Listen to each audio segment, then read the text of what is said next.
Mission, nuancer l'actualité pour vous offrir des perspectives. Pour savoir et comprendre,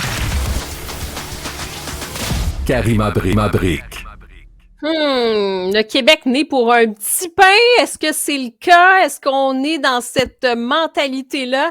En tout cas, il y a l'entrepreneur Olivier Primo qui a fait beaucoup réagir sur les réseaux sociaux parce qu'il a dénoncé en fait le petit Québec, la jalousie de beaucoup de Québécois à l'égard de ceux qui réussissent selon lui et puis qui se lancent en affaires comme si on aurait du mal, comme Québécois, comme peuple, disons, non pas accepter, là, mais finalement à être fier des gens qui réussissent en affaires. En tout cas, on va en discuter avec Rémi Villemur aujourd'hui.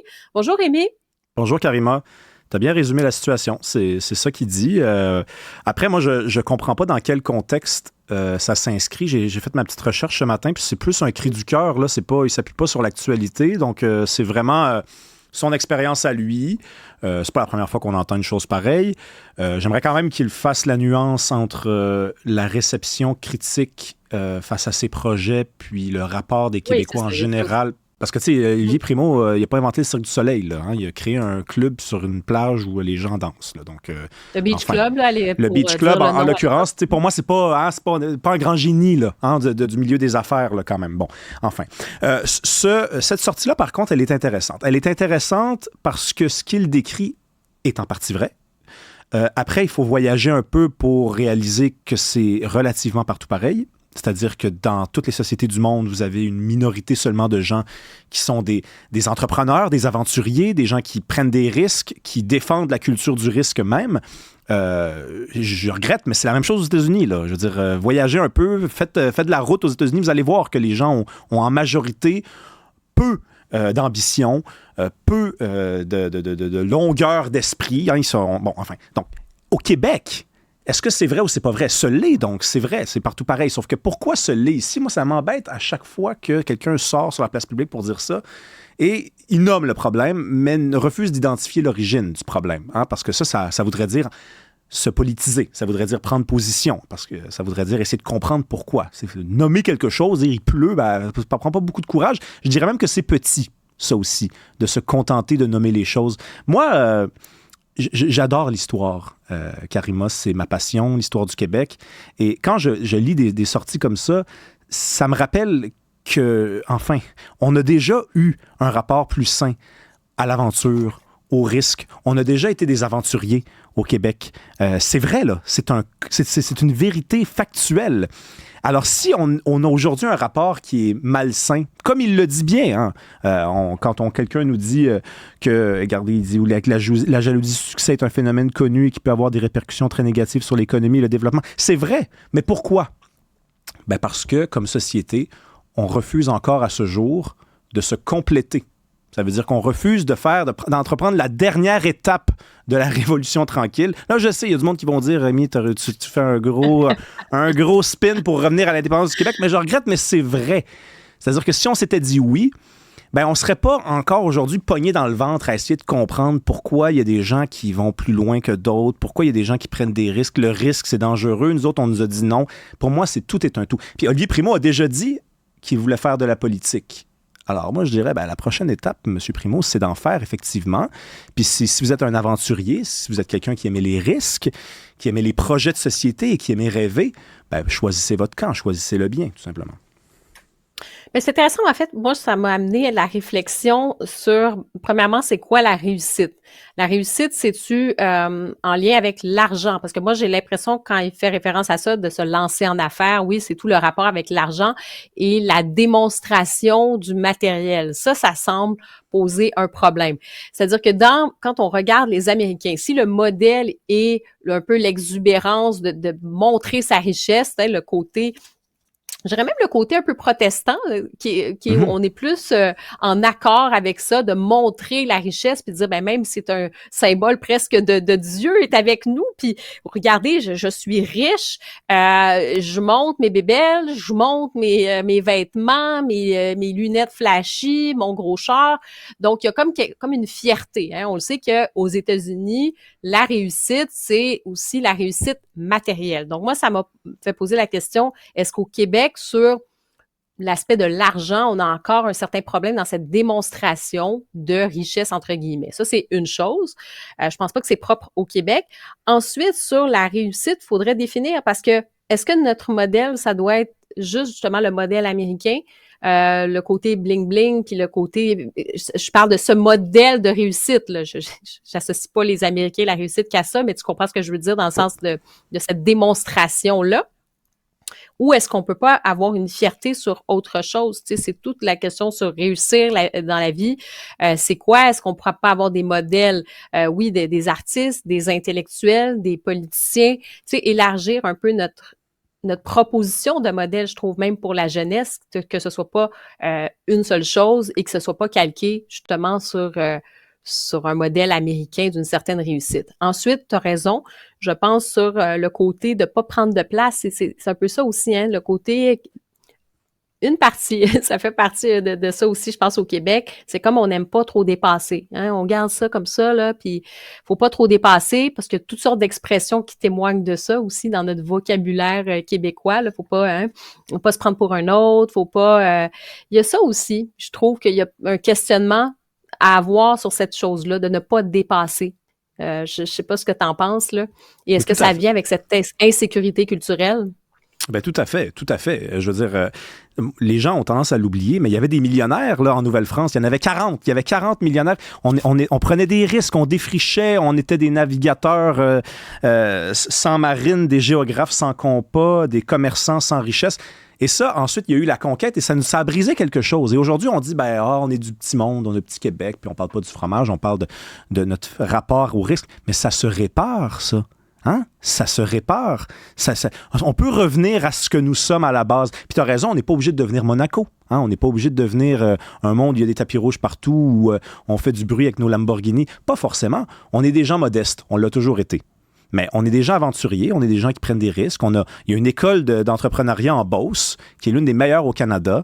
Il y a des gens qui vont là, ça coûte la totale aller là, ça forme des entrepreneurs de renom dans le monde. Enfin, moi, je refuse cette espèce de discours qui consiste à dire qu'on est du petit monde. Ça se répare et ça se retrouve également, mais ça prend de la volonté. Puis ça prend aussi le courage de nommer les choses. C'est-à-dire que de dire qu'on est du petit monde comme ça, c'est ne rien dire finalement. Ça, des sorties comme ça, j'en lis tous les jours finalement. Donc, la prochaine étape, c'est passer à l'action. Je pense que tu as tout à fait raison. Je pense qu'il faut sortir de ça.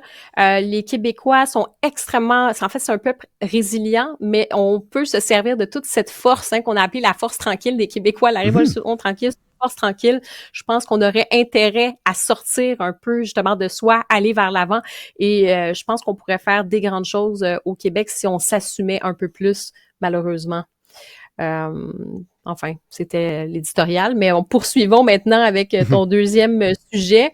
Cette fois-ci, c'est avec l'avocat Guy Bertrand, qui est âgé de 86 ans aujourd'hui. Il a accordé un entretien au National Post, et tu voulais nous en parler. Oui, donc c'est Guy Bertrand, un avocat de droit civique très connu. Il a défendu des gens qui avaient été incarcérés durant la crise d'octobre. Il a été membre fondateur du Parti québécois. Donc, c'est vraiment un homme qui a traversé l'histoire du Québec. Et là, il accorde un drôle d'entretien. J'aimerais ça lui parler à Guy Bertrand pour comprendre d'ailleurs pourquoi il accorde cet entretien-là au National Post plutôt qu'à un média québécois. J'ai eu de la difficulté à trouver cet article-là ce matin. J'ai cherché, puis j'ai fini par le trouver. Il dit quoi? Il dit, écoutez, les Québécois ne veulent pas de la souveraineté, ça n'arrivera jamais. Donc, c'est assez classique de la part de certaines personnes qui se désabusent en fin de vie comme ça. Il dit, le PQ n'est pas le véhicule qu'il nous faut. Il dit, par contre, moi, je suis toujours souverainiste. La seule affaire, c'est que j'ai une autre idée. C'est quoi cette idée-là? Ça consisterait à faire la souveraineté, effectivement, du Québec, mais à ne pas reposer le pouvoir de décision dans une capitale, donc sur Québec exclusivement, mais à créer une république fédérale et à donner aux municipalités des pouvoirs semblables à ceux que les provinces ont au Canada. Donc, c'est une idée. comme une autre. Le seul problème, Karima, c'est que là, le temps presse. Normalement, si le PQ prend le pouvoir et va de l'avant avec un référendum, ça nous mène en 2026, 2027, peut-être 2028. Donc, au plus tard, dans 4 ans. Et là, on a des gens qui ont fondé le PQ, des gens qui ont voté oui 2 fois, des gens qui se disent encore souverainistes et qui nous disent il faudrait refaire la stratégie au complet, en fait. Alors que ça prend des dizaines d'années faire la pédagogie d'un projet. Hein? Le référendum, là, ça n'a pas pris 2 minutes là, pour que les gens comprennent ce que ça voulait dire. Ça a pris des années. Ça a pris des tractations, des négociations, des pourparlers, des compromis. Alors, je trouve que le temps presse et on est trop pressé pour nous lancer là-dedans. Et j'ai l'impression qu'on est devant une logique du sabotage. Je nommerai pas la personne, OK, d'accord, je le ferai pas, mais il y a quelques semaines, moi, j'ai rencontré dans un bar quelqu'un de très connu au Québec, quelqu'un de très souverainiste aussi, qui a toujours pris position pour la souveraineté du Québec, puis on s'est mis à discuter. Et la personne, elle m'a dit, moi, je suis plus pour la souveraineté parce que moi, je veux faire la souveraineté du peuple. Et là, je l'ai regardé, j'ai dit, mais pourquoi on revient à des débats comme ça en 2024? On n'est plus dans les années 60. Mais c'est la même chose pour M. Bertrand. Là. Une république fédérale avec le pouvoir aux municipalités, j'ai rien contre l'idée. Mais là, à un moment donné, il va falloir juste y aller. Là, hein? Go! Ben, c'est surtout aussi, on se dit, si la souveraineté telle qu'elle est présentée ne soulève pas tout à fait les foules en ce moment, imaginez une proposition comme celle-là. Écoutez, là, on va donner plus de pouvoir aux municipalités. Là, je pense que vous allez créer une vague d'enthousiasme. À un moment donné, oui. un projet qui est proposé, c'est quelque chose, il y a une dimension collective là-dedans. Tu parlais du risque ou quoi que ce soit, c'est pour le camp souverainiste de proposer justement ce projet-là, c'est de dire, est-ce que vous embarquez dans l'aventure? Est-ce qu'on passe à une autre étape? Est-ce qu'on ouvre justement? Est-ce qu'on est en train de décrire la prochaine page et d'arriver avec quelque chose de technique, d'une technicité? Franchement, je vois pas ce qui pourrait vraiment soulever les foules, là, en tout cas, il me semble. Oui, mais ça fait caler le moteur de la tondeuse. Hein. Quand vous démarrez une tondeuse puis ça part pas, là, c'est exactement ça. C'est comme si on mettait quelque chose dans le moteur là, puis qu'on empêchait le système de se déployer. C'est pas une bonne idée de se poser ces questions-là tout de suite. Moi, j'ai rien contre les grands projets, contre les J'ai rien contre l'idée de refaire même des fois la structure et la fondation d'un projet, mais il y a un moment pour le faire. Puis le projet souverainiste, tu viens de le dire, en soi, c'est un projet qui est associé directement au risque. On dit toujours c'est risqué. Donc, il faut calculer les risques quand même. Hein. Il faut revenir à la méthode qui a fait ses preuves en 95, hein, parce qu'il faut quand même le rappeler, on a gagné en 95, ça a été volé, mais on a gagné. Donc, répétons la formule. C'est la meilleure façon de l'emporter.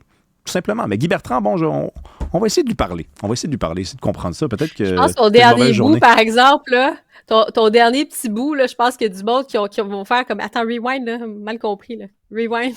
Retour. On a gagné quoi, là? On a gagné le référendum. Ça a été volé, ça a été prouvé grâce à des votes qui ont été permis par le ministère de l'Immigration. 43 000 statuts de citoyenneté qui ont été accordés durant le seul mois d'octobre 95. C'est un record dans l'histoire du Québec. Donc, 43 000 droits de vote à des gens qu'on venait de naturaliser, canadiens. Donc, c'était une technique frauduleuse. Il y a eu également l'argent là-dedans. Ça a été prouvé par le juge Grenier. Par contre, là, on a les détails sont cachés à vie. Hein, c'est ça, tout le débat autour du directeur général des élections du Québec. Moi, je spécule, évidemment, mais il y a 2 sortes de spéculations dans la vie. Il y a les spéculations fondées, puis il y a les spéculations qui sont fondées sur le fantastique. Et c'en est pas une. On a des preuves. Bon, Rémi, je te remercie. On se reparle demain. Bye bye.